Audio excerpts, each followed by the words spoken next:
है।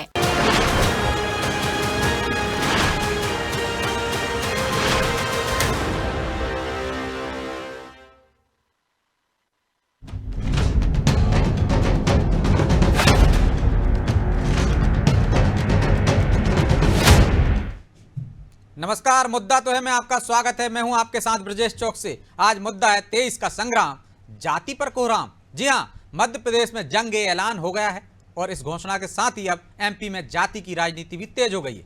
एमपी आए राहुल गांधी ने बिंद से आदिवासी वोटर्स को साधने की कोशिश की, तो इस दौरान वो ओबीसी वोट बैंक पर भी डोरे डालते दिखे। उन्होंने आदिवासी और ओबीसी के सहारे बीजेपी को निशाने पर लिया। हालांकि राहुल के दौरे पर बीजेपी भी हमलावर है, लेकिन सवाल यह है कि क्या जाति की राजनीति करके ही सत्ता में आया जा सकता है? क्या बिंद में कांग्रेस को इस बार आदिवासियों का साथ मिलेगा या बीजेपी 2018 की तरह इस अंचल में कांग्रेस को धूल चटा देगी? आज इन्हीं सवालों पर चर्चा करेंगे, लेकिन पहले देखिए रिपोर्ट।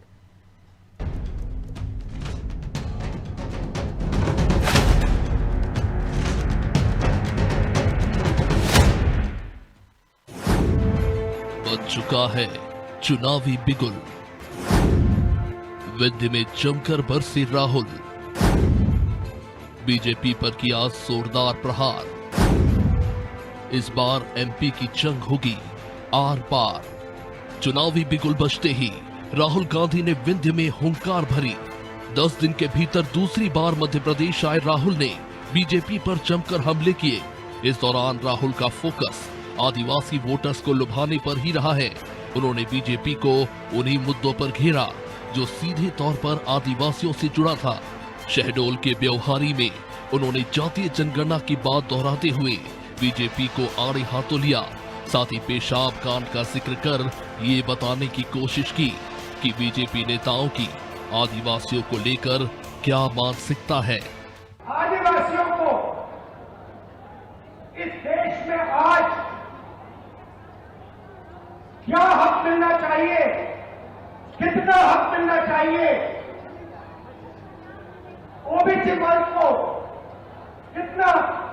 कितनी हिस्सेदारी मिलनी चाहिए, एससी वर्ग को कितनी हिस्सेदारी मिलनी चाहिए, ये सवाल है देश के सामने। इसीलिए हमने कास्ट सेंसस की बात की है। इसीलिए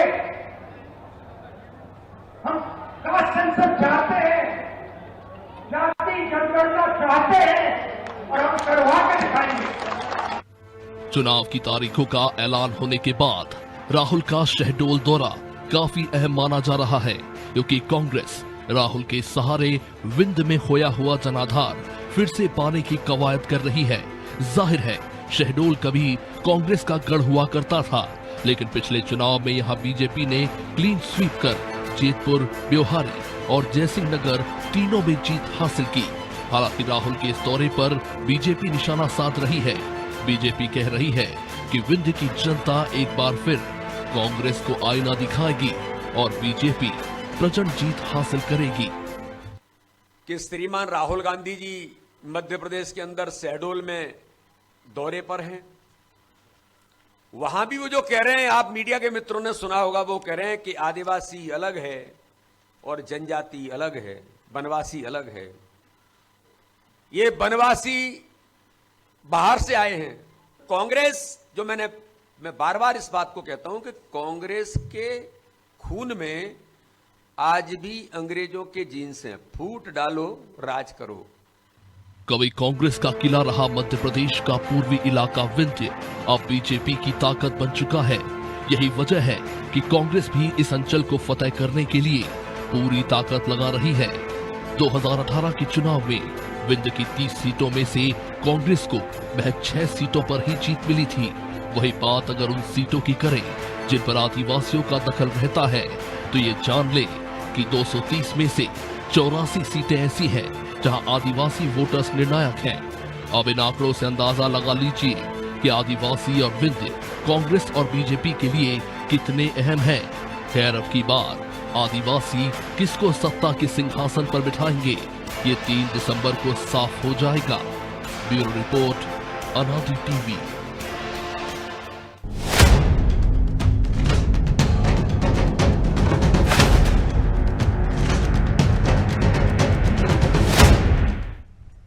तो इस मुद्दे पर चर्चा के लिए हमारे साथ जुड़ गए हैं कुंदन पंजाबी, कांग्रेस प्रवक्ता हैं, सनवर पटेल बीजेपी प्रवक्ता हैं और गौरव चतुर्वेदी वरिष्ठ पत्रकार।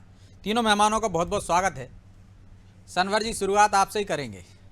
राहुल गांधी मध्य प्रदेश के दौरे पर आए थे, चुनावी दौरा था।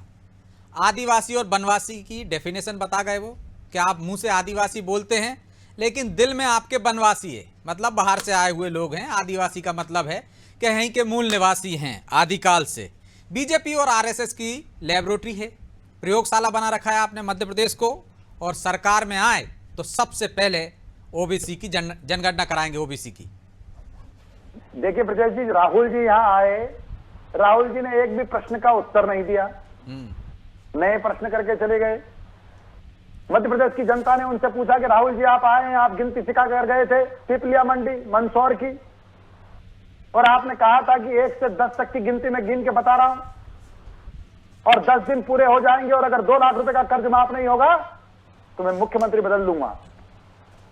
15 माह की सरकार में आपने मुख्यमंत्री क्यों नहीं बदला? आपने नहीं जवाब दिया।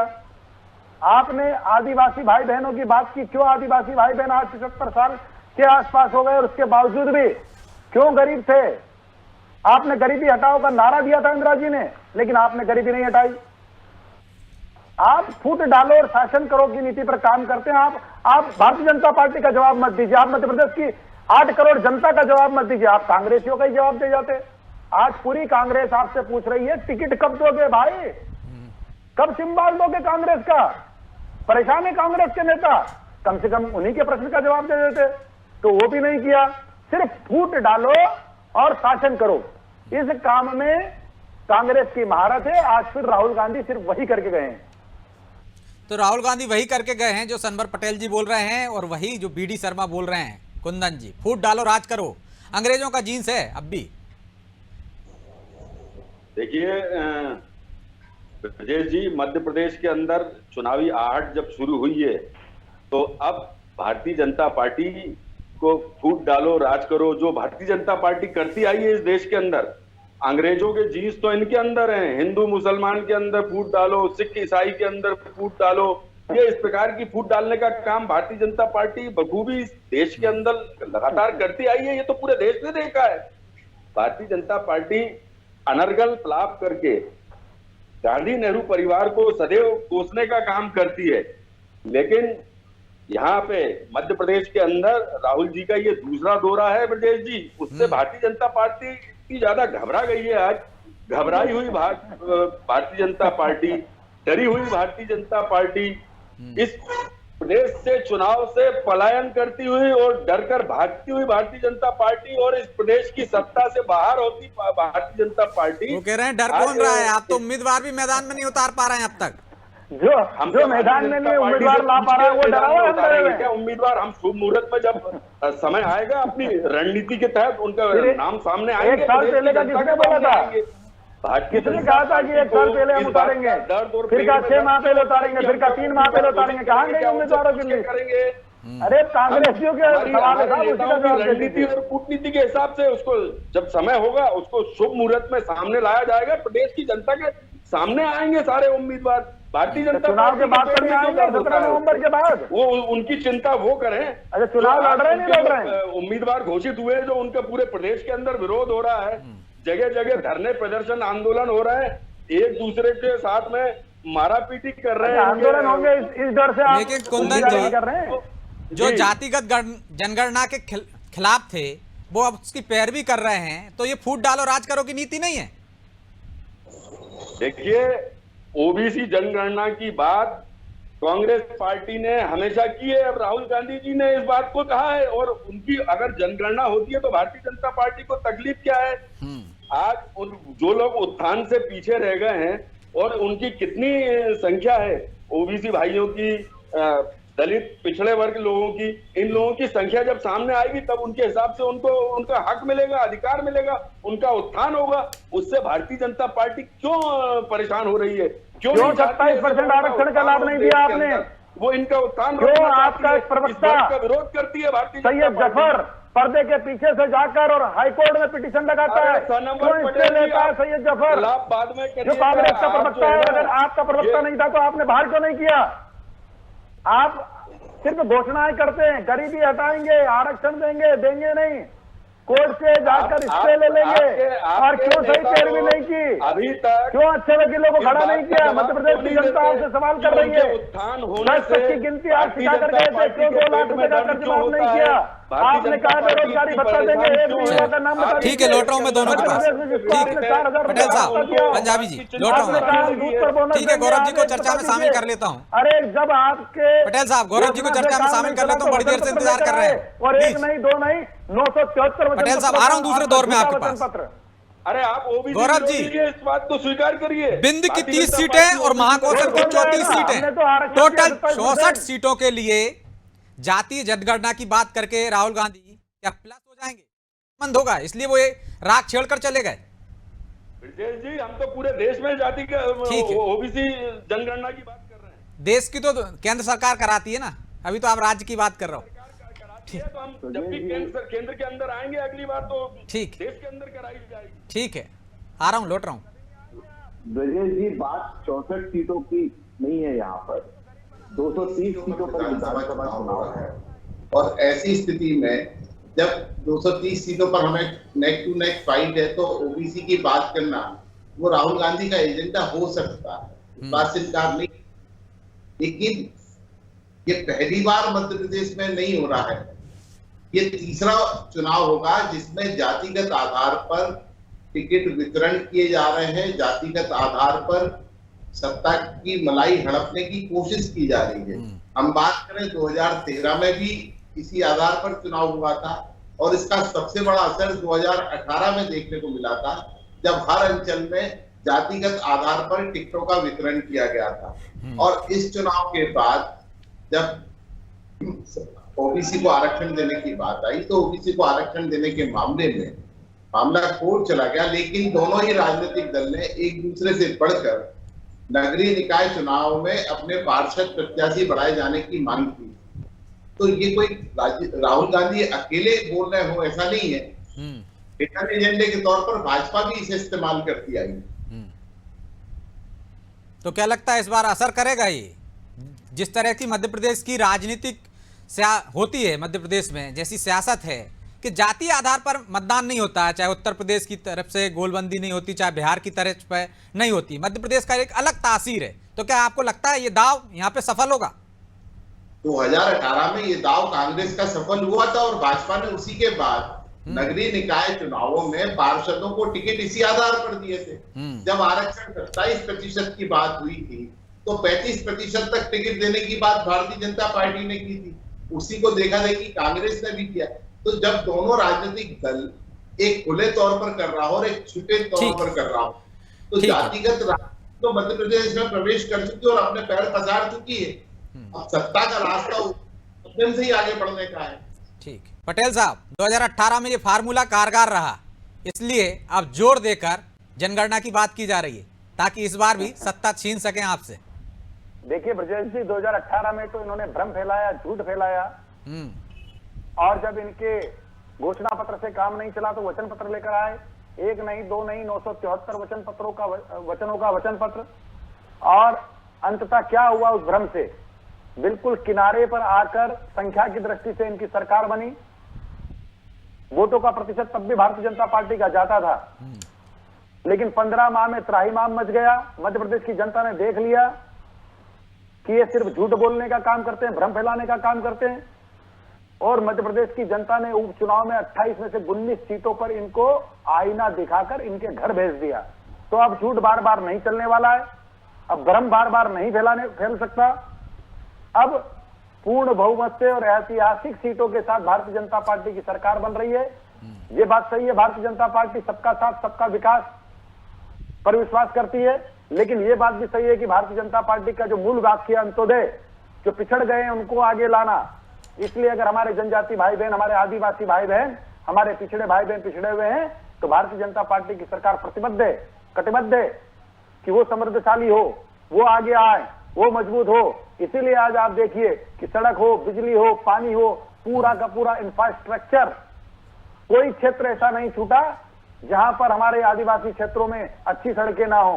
और कांग्रेस के जमाने में तो जब हम गुजरात से आते थे तो झाबुआ और अलीराजपुर की बॉर्डर पर गड्ढों से पता चल जाता था कि मध्य प्रदेश आ गया है। गड्ढों में सड़क होती थी कि सड़क में गड्ढा पता नहीं चलता था। अरे आज 40,000 किलोमीटर जो सड़कें होती थी उसके एवज में, उसकी तुलना में 5 लाख किलोमीटर चमचमाती सड़कें हैं। ये भारतीय जनता पार्टी और कांग्रेस में अंतर है। आज पैसा एक्ट के माध्यम से, पैसा एक्ट को लागू करके और आदिवासी भाई बहनों को मजबूत करने का काम, समृद्धशाली बनाने का काम भारतीय जनता पार्टी की सरकार ने किया है। आज जितने प्रतिमान आदिवासी भाइयों और बहनों के हैं, मध्य प्रदेश के हैं, चाहे वो टांटा मामा भील हो, चाहे भगवान बिरसा मुंडा हो, शंकर शाह हो, रघुनाथ शाह हो, रानी पद्मावती हो, रानी कमलावती हो, ऐसे तमाम समाज के प्रतिमानों को सम्मान देने का काम भारतीय जनता पार्टी की सरकार ने किया है। आज आदिवासी बहन हमारे देश की राष्ट्रपति है। इससे बड़ा और क्या सम्मान हो सकता है? ये हमारे लिए सर्वोच्च सम्मान देने का काम भारतीय जनता पार्टी की सरकार ने किया है। आप पूछिए कांग्रेस के हमारे विद्वान साथी से, क्या कभी इन्होंने इस प्रकार से कभी आदिवासी भाई बहन को राष्ट्रपति बनाने के बारे में सोचा? आज हमारा प्रधानमंत्री पिछड़े वर्ग से, आज हमारे मुख्यमंत्री पिछड़े वर्ग से, आप पूछिए कि इनको वोट सारे के सारे चाहिए। कभी इन्होंने पिछड़ा वर्ग का मध्य प्रदेश में मुख्यमंत्री बनाने का सोचा? घोषणा करे आज ये। तो कुंदन जी, यादव की बारी वोट चाहिए आपको पिछड़े वर्ग का, आदिवासी का, लेकिन ऊंचे पदों पर उनको पहुंचाएंगे नहीं आप। दूसरा भ्रम एक बार फैला दिया आपने, झूठ एक बार परोस गए राहुल गांधी पिछली बार, तो लोग झांसे में आ गए थे। अब आपके झांसे में नहीं आएंगे, झूठ बार बार नहीं चलता है। देखिए, देश के अंदर झूठ आधारित राजनीति कौन करता है? ये देश की जनता और इस प्रदेश की जनता बहुत अच्छे से समझती है। रही बात ओबीसी और आदिवासी भाइयों की, आज जिस प्रकार से ओबीसी भाइयों के साथ में, आदिवासी भाइयों के साथ में मध्य प्रदेश के अंदर कुठाराघात हो रहा है, उनके साथ में अत्याचार होता है, उनकी ये ओबीसी जनगणना नहीं कराना चाहते, इससे बड़ा उदाहरण तो कोई और हो ही नहीं सकता। इन लोगों को पेट में दर्द होता है। राहुल जी ने ये घोषणा करके विकास की बात करते हैं, ओबीसी का उन्होंने सीएम बना दिए 3-3, आपने तो एक भी नहीं बनाया, पीएम बना दिया। सबका साथ सबका विकास नहीं, सबका साथ और खुद का विकास, हम दो और हमारे दो चलाने वाली सरकार आज बातें कर रहे हैं आदिवासी भाइयों के लिए। ये वही भारतीय जनता पार्टी है जिसका पदाधिकारी एक आदिवासी के सर के ऊपर इसी मध्य प्रदेश के अंदर पेशाब कर रहा था।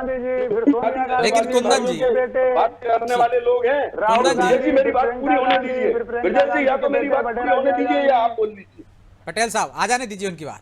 कुंदन जी, लेकिन जातीय जनगणना तो मनमोहन सरकार करा चुकी थी ना, फिर आंकड़े जारी क्यों नहीं किए, सार्वजनिक क्यों नहीं किए? तभी दे देते, भागीदारी जितनी थी हिस्सेदारी।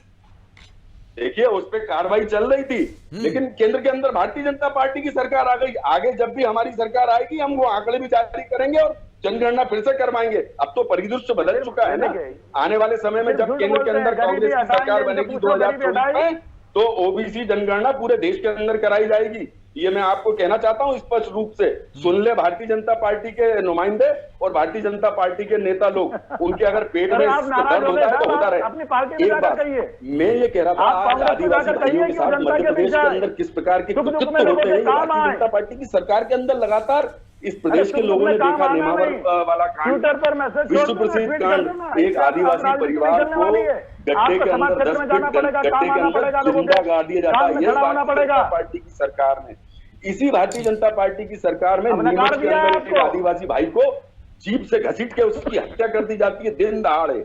ये आदिवासी भाइयों के हितैषी बनने की कोशिश कर रहे हैं। उनके साथ में किस अगर अपराध हुआ है तो अपराधियों को सजा देने का काम किया गया है। देखा है ये प्रदेश लोगों के अवैध घर के अंदर नाबूद कर दिया गया है बुलडोजर से, और कांग्रेस की सरकार ने क्या हुआ था? 15 की सरकार ने बंद कर दीजिए। सागर के अंदर एक आदिवासी परिवार को जिंदा जला दिया गया। लौट रहा हूं मैं दोनों के पास, लौट रहा हूं। पटेल साहब, कुंदन जी, के बेटे बेटियों को कहां ले जाकर आपने अपहरण करके कांग्रेस की सरकार में अपराधियों ने उनको दफन कर दिया था। ये मध्य प्रदेश की सरकार भूली नहीं है। करते हैं तो लोग हंसते हैं आपके ऊपर। ठीक है गौरव जी, गौरव जी, क्या सिर्फ जातीय जनगणना का राग छेड़ना पिछड़े वोट बैंक जो है उसमें सेंध लगाने के लिए है, जो एक मुश्त हो गया है, एकजुट हो गया है हिंदुत्व के नाते, और मोदी का, भाजपा का समर्थन कर रहा है?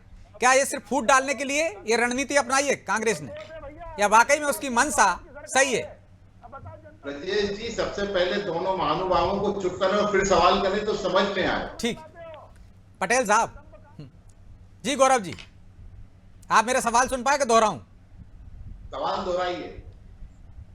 जातीय जनगणना की बात जो की है राहुल गांधी ने, क्या जो हिंदुत्व के छाते के नीचे एक हो गया हिंदू समाज, पिछड़ा वर्ग में सेंध लगाने के लिए राग छेड़ा है? वाकई में उनकी मंशा अच्छी है?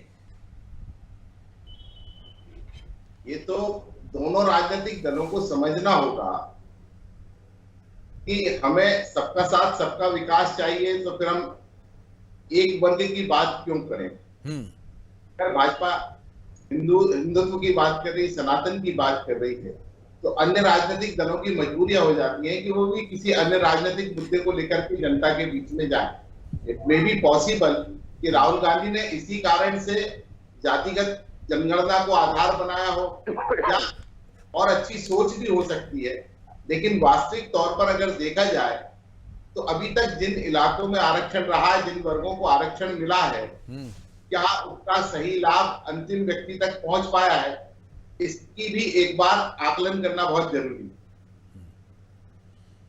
तो कुंदन जी, अब तक अंतिम व्यक्ति तक लाभ नहीं पहुंचा आरक्षण जो व्यवस्था है उसका, और ये राग इसीलिए छेड़ा है क्योंकि बाकी के मुद्दे असर नहीं कर रहे हैं। तो गौरव जी कह रहे हैं शायद इसीलिए ये राग छेड़ दिया आपने। देखिए ब्रजेश जी, ये वर्ग जो छूट गए थे ना, इसीलिए तो ओबीसी वर्ग की जनगणना करने की हम बात कर रहे हैं। वो लोग पीछे हो गए तो आज उनको आगे लाया जाएगा। जो लोग छूट गए हैं उनको मुख्य धारा के अंदर उनको बराबरी का एहसास करा के, बराबरी का हक देके उनके, तो भारतीय जनता पार्टी को उसमें तकलीफ और दिक्कत क्या है?